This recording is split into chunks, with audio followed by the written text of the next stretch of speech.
Hello, welcome everyone. This is my first video for the channel.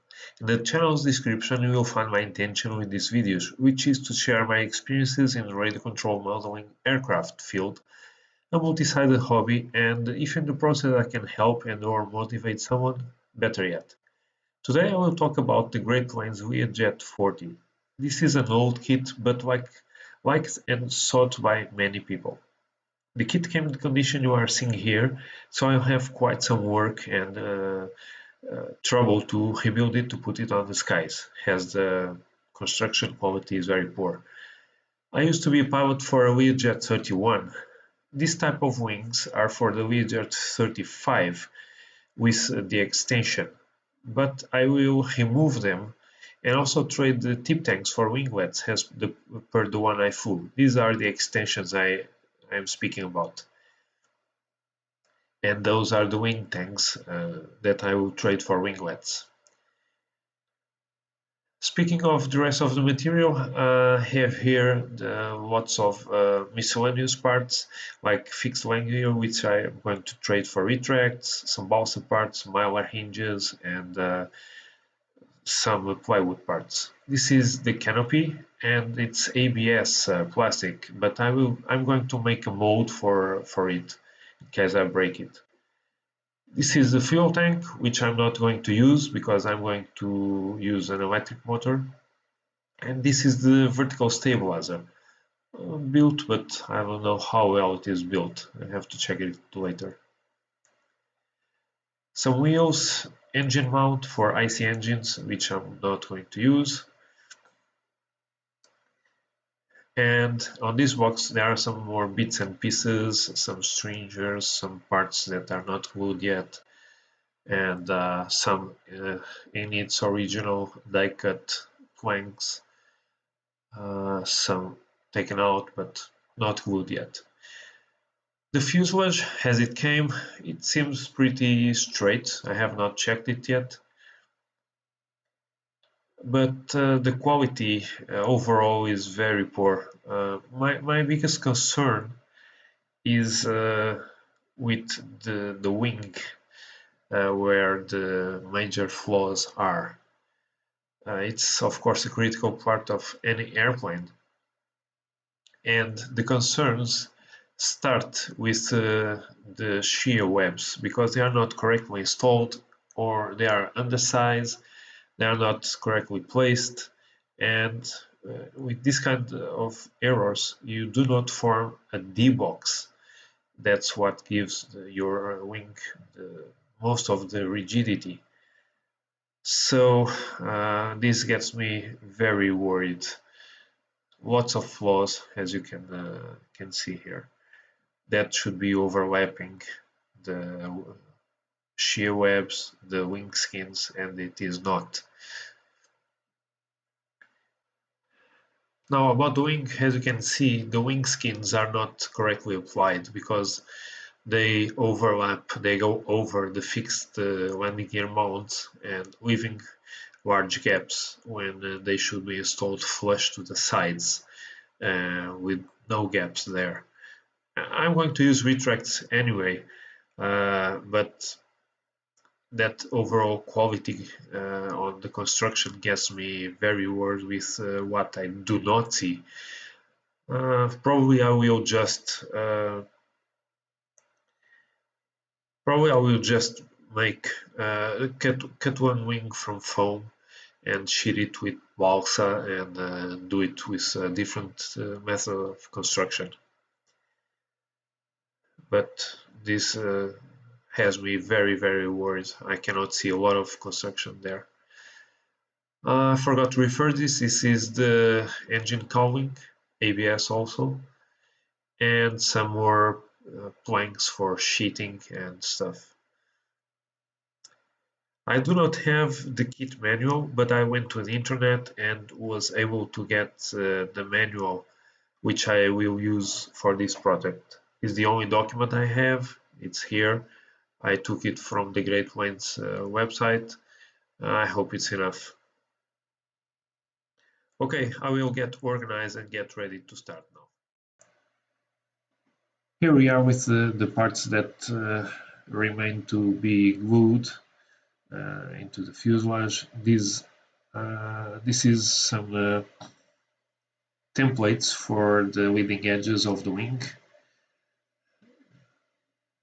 This is the base of the rear hatch, some servo holders, the spinner, backplate. These are bulkheads. That's the canopy frame, wing dihedral gauge. That's the fuselage triplers, the cowling reinforcement. This is the wing servo mount. That's the engine pylons. Both of them, they are still to be sheeted with balsa, as you can see per the instructions. And I just found out that the engine moldings didn't come with the kit, so I will have to make them and maybe thermo mold them. I have a thermo molding machine or in fiberglass. I still haven't decided, but they didn't come, so I have to make them. The engine pallets, I have to still put some balsa on top of the plywood.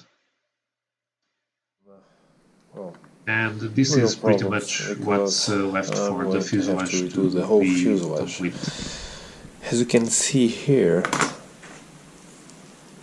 there is a gap between this plywood and the two fuselage walls. Here it's not, so it's clear. On the inside, this part is going to the outer, and on this side is going to the inner part, so this one will come off for sure, because it's doing nothing here. It's distorting the fuselage. In fact, you can see here the distance between this and this is not the same as this and this, and the difference is quite noticeable. I have 1.2 millimeters there and 0.85 millimeters here, so almost 5 millimeters difference.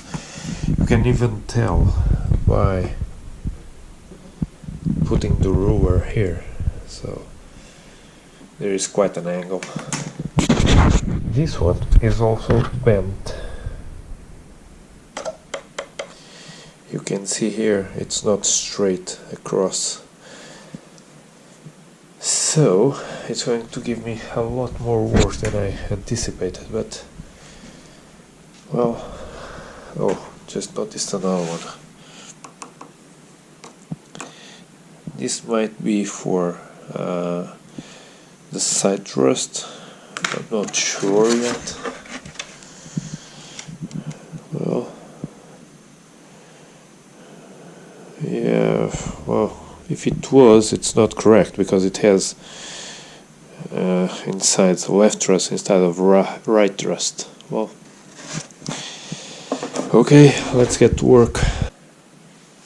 Okay, let's get started on, I don't even know where to start. Let's see.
Nope, that doesn't work.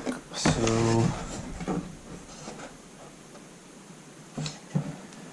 well, I have to try Dremel this all out. I'll be back. Some X-Acto knives, some pliers, some screwdrivers, and a lot of pushing and tweaking and twisting. I have managed to separate the left side, well, in this case the right side of the fuselage. Of course there was some damage because, well, this was glued. Now I'm going to start lining this up and hopefully get it straight, ready to install the rest of the parts and get on with the building.